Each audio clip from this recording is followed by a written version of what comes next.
이런 분들은 달리기를 하시게 되면 그 달리기의 효과가 약이 아니고 독이 됩니다.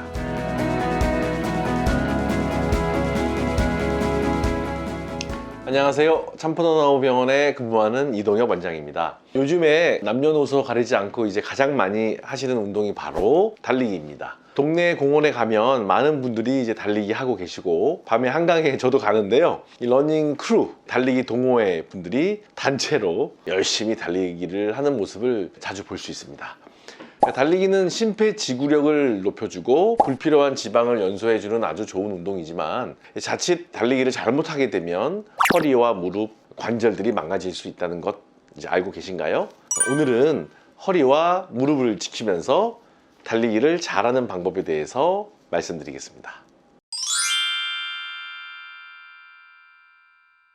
달리기를 하실 때 이제 허리와 무릎이 아프시다면, 달리기는 사실 건강에 매우 좋은 대표적인 유산소 운동으로 알려져 있지만, 잘못하게 되면 허리와 무릎에 부담을 주게 됩니다. 그래서 부상 및 통증을 유발할 수 있는 운동이라는 것을 반드시 인지하셔야 됩니다.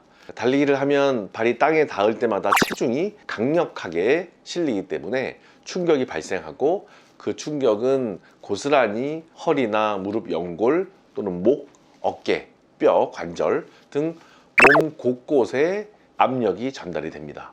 이때 이제 올바른 자세를 취해서 적절하게 충격을 분산시키지 않으시면 과도한 충격이 가해져서 무릎 연골이 닳게 되고 인대가 손상이 되며 통증이 발생하게 됩니다. 또한 척추 기립근이 과도하게 긴장을 하게 되거든요.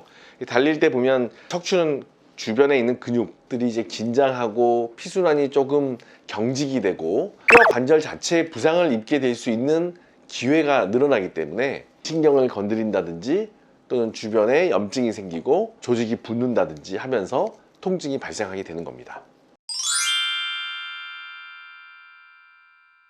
무릎과 허리 통증 없이 오랫동안 건강한 달리기를 하기 위해서는 올바른 자세로 달리기를 하셔야 되죠.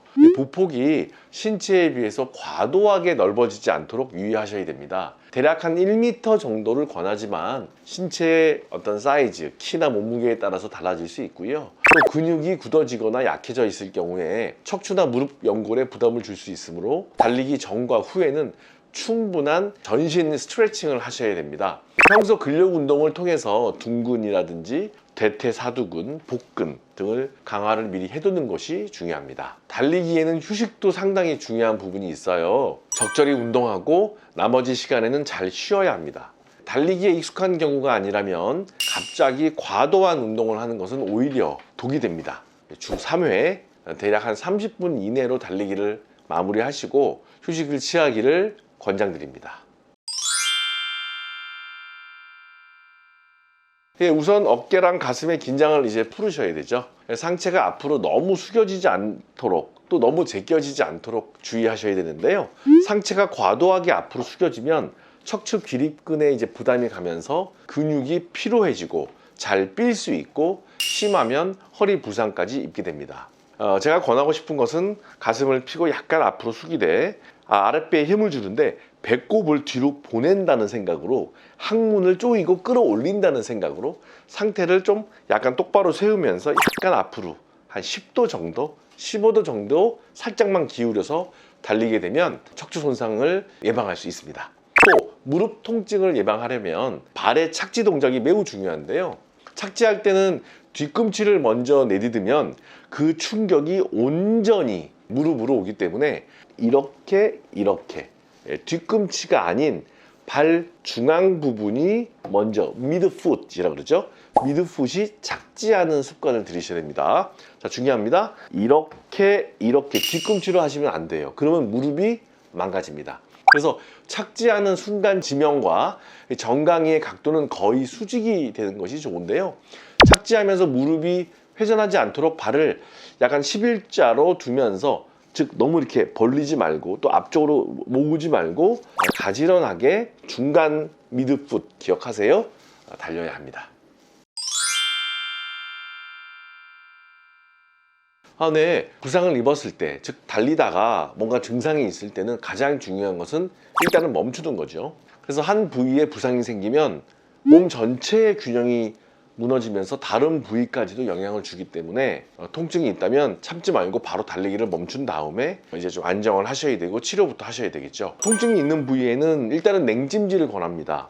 그리고 주변 부위의 사용을 좀 최소화하는 자세로 충분히 누워 있거나 좀 안정된 자세를 취하시기를 바라고요. 충분한 휴식을 통해서 통증과 염증이 가라앉는 것을 좀 경과를 보셔야 됩니다.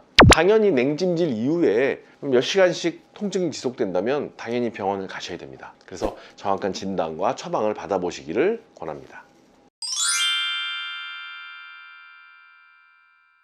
그렇습니다. 사실 달리기는 걷는 것만큼까지 쉬운 건 아닙니다. 즉 가볍게 걷는 것은 척추관절에 큰 영향이 없지만 달리기는 상당히 척추관절 또는 무릎관절, 발목관절 이런 곳에 신경을 써야 되는 운동이죠. 그래서 제 생각에는 현재 날카로운 증상이 있거나 또는 조직이 찢어지거나 깨지거나 또는 디스크가 터져 나왔던 이런 분들은 달리기를 하시게 되면 그 달리기의 효과가 약이 아니고 독이 됩니다. 그런데 거꾸로 잠깐 염좌가 오고 잠깐 붓고 이제 가라앉고 어떤 재활적 개념으로 이제 충분히 걸은 다음에도 문제가 없을 때, 증상이 현재 없는 상태에서는 달리기는 우리 척추나 관절의 재활적 개념으로 상당히 이용이 많이 되는 운동입니다. 따라서 그런 경우에는 약이 될 수 있죠. 즉 달리기는 우리 척추 건강의 양날의 검과 같은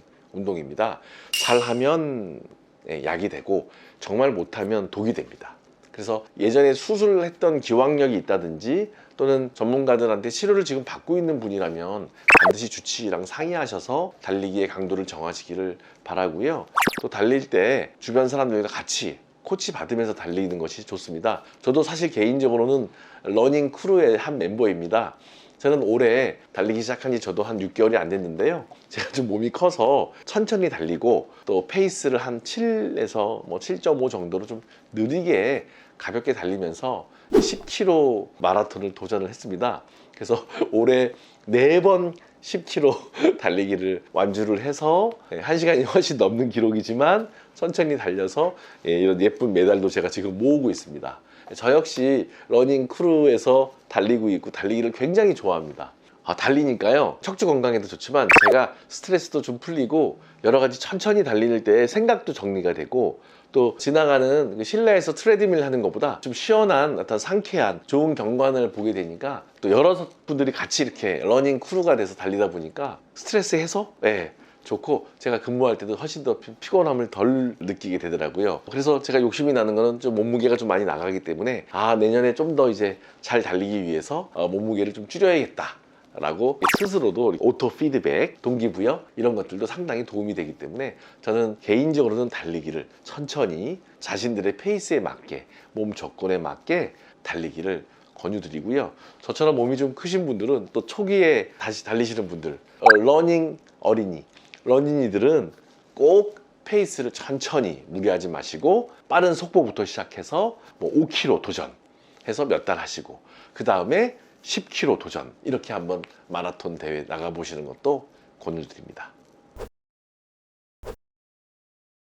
오늘은 올바른 달리기 방법에 대해서 말씀을 드렸습니다. 제 러닝 크루 선배님들이 아마 저의 영상을 보시면 놀리실 것 같습니다. 이 원장 런닝이가 무슨 올바른 달리기에 대해서 얘기해 할 수 있지만 오늘은 전문가 입장에서 말씀을 드렸습니다. 달리기를 잘하면 우리 몸을 건강하게 만들어주는 좋은 운동이 될 수 있고요. 잘 못하면 오히려 몸을 상하게 할 수 있는 나쁜 운동, 즉 달리기는 양날의 검이다. 건강한 취미 활동으로 달리기를 관심을 갖고 계신다면 꼭 충분하게 달리기 전후에 스트레칭 하시고 올바른 자세, 적절한 운동량을 지키면서 척추와 무릎의 건강도 함께 지키시기를 당부드립니다. 지금까지 참포도 나우병원의 이동엽 원장이었습니다. 감사합니다.